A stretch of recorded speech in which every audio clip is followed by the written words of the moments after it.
ఈరోజు బీసీల కోసం తన జీవితాంతం కష్టపడి త్యాగం చేసినటువంటి సాంబశివరావు గారు, వారు ఆంధ్ర ప్రాంతానికి చెందినవారు. వారి జీవితాంతం కూడా బీసీల కోసం కష్టపడి వారి యొక్క బీసీ మేనిఫెస్టో అనే పుస్తకాన్ని రచించడం జరిగింది. ఈ బీసీ మేనిఫెస్టో అనేది బీసీల గురించి వాళ్ళ సమస్యలు, పరిష్కార మార్గాలు అన్నీ కూడా దీంట్లో ఉదాహరించబడినాయి. ఆ పుస్తకం కొంత తెరమరుగైన సందర్భంలో మన మానుకోట వాసి సీనియర్ అడ్వకేట్ గుణపతుల యాదగిరి గారు వారి టీం అందరూ కూడా కలిసి ఈ పుస్తకాన్ని 5వ పునర్ముద్రణ చేయడం జరిగింది. సో మనం అందరం కూడా ఇప్పుడు ఉన్నటువంటి సందర్భంలో బీసీలందరం కూడా ఏకం కావాలి, బీసీల ఐక్యత వర్ధిల్లాలి, బీసీలు సగం మనం సగం, మన వాట మనకు దక్కాలి అనే ఉద్దేశంతో ఈ యొక్క వారి 78వ జయంతి సందర్భాన్ని పురస్కరించుకొని వారు రచించినటువంటి బీసీ మేనిఫెస్టో పుస్తకాన్ని ఆవిష్కరణ కోసం ఇక్కడ కార్యక్రమాన్ని తీసుకోవడం జరిగింది. నా పేరు డాక్టర్ అశోక్ పరిక్రమ సామాన్యవేత్త. తన జీవితం అంతా బీసీల కోసం, బడుగు బలహీన వర్గాల కోసం తన గొంతుకు విప్పినటువంటి ఊసా గారి జయంతి కార్యక్రమం. ఈ కార్యక్రమం లోపల మహబూబాబాద్పట్నంలో ఉన్న బీసీలంతా కూడా మరి వారికి నివాళులర్పిస్తూ మేము ఒకటే చెప్తున్నాం, ఈ యొక్క సమాజం లోపల సగానికి పైగా మేమున్నాం, మా వాట కూడా మాకు సగానికంటే ఎక్కువ రావాలని చెప్పేసి మేము డిమాండ్ చేస్తున్నాం. ఈ క్రమంలో ఊసా గారు వారి జీవితంతో కూడా బీసీలు కావచ్చు, బడుగు బలహీన వర్గాల కోసం ఇవ్వడమే కాకుండా ఎన్నో ఉద్యమాలు ఉవ్వెత్తులు లేపి ఇలా ప్రజల్లో చైతన్యం ప్రగల్చి బీసీ సమాజం, బీసీ హక్కుల కోసం పోరాటం చేయాలి, లేకుంటే భవిష్యత్తు ఉండదు. ఈ దేశానికి, ఈ రాష్ట్రానికి ఆర్థిక వెన్నెముకగా ఉండి మరి ఉత్పత్తి శ్రేణి వర్గాలుగా మరి ఆదాయాన్ని సమకూరుస్తున్నట్టు బీసీలను ఈ ప్రభుత్వాలు విస్మరిస్తున్నాయి అని చెప్పేసి ఎప్పటికప్పుడు నిద్రపోతున్న బీసీ జనాన్ని చైతన్యంతో తట్టి లేపినటువంటి మహానుభావుడు ఇలా వారి ఇలా కార్యక్రమము. ఈ సందర్భంగా మహబూబాబాద్ పట్టణానికి చెందినటువంటి సీనియర్ అడ్వకేటు ఇవాళ మరి వారి మీద ఒక పుస్తకం, అంటే బీసీల యొక్క హక్కుల గురించి ఒక పుస్తకం రాసిండ్రు. ఆ పుస్తకాన్ని కూడా ఇవాళ ఆవిష్కరిస్తున్నాం. ఏదైనా మనం కూడా ఇవాళ రాష్ట్రంలో కావచ్చు, దేశంలో కావచ్చు, బీసీ ఎక్కడ చూసినా కూడా బీసీ నినాదం నడుస్తుంది. ఈ బీసీ నినాదం ద్వారా మా హక్కులను సాధించుకోవాలని చెప్పి తెలుస్తున్నాం. Thank you. నా పేరు శంకర్ రామరాజు, బీసీ ఆర్గనైజేషన్.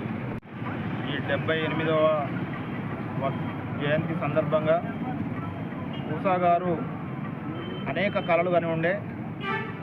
ఆయనను 2019 అది కరోనా సమయంలో ఆయన చనిపోవడం అనేది జరిగింది. అది దురదృష్టకరమైనటువంటి విషయం. ఆయన అప్పటికే బీసీల పట్ల, బీసీలకు జరిగేటువంటి అన్యాయాల పట్ల, అణచివేతకు సంబంధించినటువంటి విషయంలో ఆయన అనేక బుక్కు తయారు చేద్దామనేటువంటి ఉద్దేశంతో ఆయన కొంత మ్యాటర్ తయారు చేసి చనిపోవడం అనేది జరిగింది. దానికి సంబంధించి సీనియరు అడ్వకేటు కొండపత్తుల యాదగిరి గారు దరిదాపుగా ఒక 5,000 బుక్స్ను రాష్ట్ర వ్యాప్తంగా ఇప్పటికీ పంచడం అనేది జరిగింది. ఇప్పటికైనా బీసీలందరూ మేల్కొని బీసీలకు సంబంధించినటువంటి జనాభా ప్రాతిపదికన ఇవాళ అనేక ఇప్పుడు వచ్చేటువంటి స్థానిక ఎన్నికలకు సంబంధించి బీసీలందరూ ఏకమై ఆ 42% కానీ లేకపోతే ఇంకా మిగతా బీసీలందరూ కూడా ఏకమై స్థానిక ఎన్నికలలో పోటీలో ఉండి అనేకం చట్టసభలకు పోవాల్సినటువంటి అవసరం ఉంది. కాబట్టి ఆ ప్రకారంగా రేపు ఎమ్మెల్యేలు కానీ, ఎంపీలుగా కానీ, మంత్రులుగా కానీ చట్టసభలలో పోతేనే తప్ప బీసీలకు న్యాయం జరిగేటువంటి పరిస్థితి ఉండదు. కాబట్టి ఆ ప్రకారంగా బీసీలందరూ ఏకం కావాలని చెప్పి పిలుపునిస్తూ ముగిస్తా ఉన్నాం. ఊసా గారితో నాకున్నటువంటి పరిచయం, అదేవిధంగా ఊసా గారు చనిపోతుందంటే ఒక 5-6 సంవత్సరాల కాలంలో 4-5 సార్లు మహబూబాబాద్కి ఆయన రావడం, అనేక మందితో మాట్లాడడం, ఉపన్యాసాలు ఇవ్వడం జరిగింది. తర్వాత కరోనా సమయంలో అనుకోని పరిస్థితుల్లో అతను అనారోగ్యానికి పాల్గొవడం, ఆ బెడ్ మీద ఉన్నప్పుడు కూడా నాతో మాట్లాడటం అనేది జరిగింది. నేను చెప్పినటువంటి సూచనకి ఆయన హాస్పిటల్లో చేరడం, అప్పటికే ముదిరిపోయినటువంటి జబ్బుతో తను మరణించడం అనేది జరిగింది.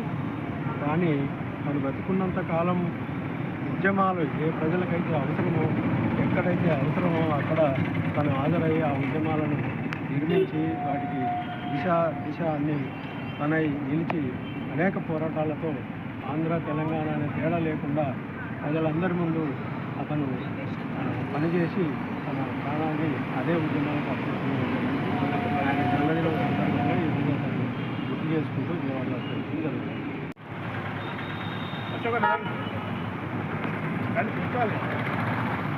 సాంబశివరావు గారని బీసీ ఎస్సీల కోసం జీవితం అంతా పనిచేసి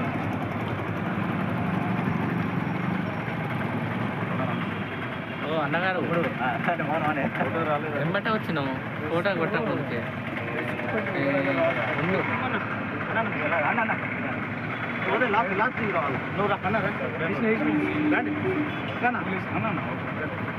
రావే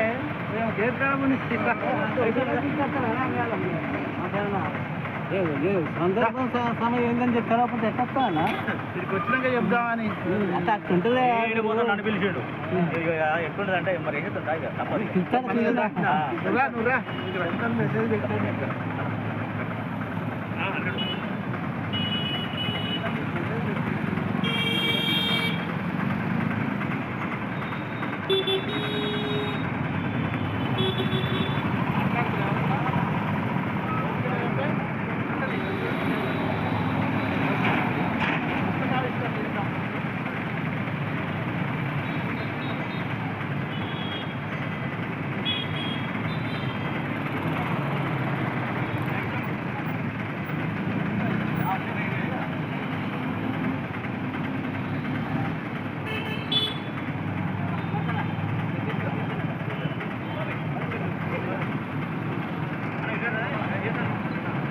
Thank you.